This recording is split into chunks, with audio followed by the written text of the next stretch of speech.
درانه کتونکو السلام علیکم. زه محمد سلمان همدرد د حق غږ پښتو چینل خبري لنډیز کې ستاسو کوربه اوس تاسو پام را اړوم د مهمو خبرونو لنډیز.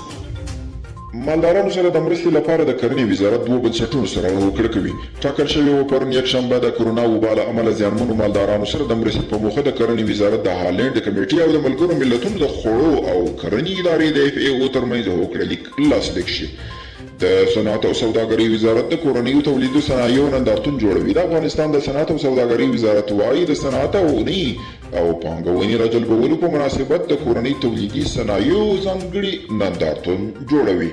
فرانسې امریکا ته ویلي چې د کرونا واکسین د محتویاتو پر صادراتو محدودیتونه ختم کړي. د فرانسې ولسمشر د امریکا له متحده ایالاتونو وغوښتل چې د کرونا ضد واکسین او د دغه واکسین او هغه د هغه محتویاتو پر صادراتو محدودیت ختم کړي. او د میانمار پوځي چارواکو د ملي یووالي دولت یوه تروریستي ډله اعلان کړله. د فبروري میاشتې له پوځي کودتا راهیسې په دغه هیواد کې تر 970 زیات ملکیان د امنیتي ځواکونو لخوا وژل شوي دي.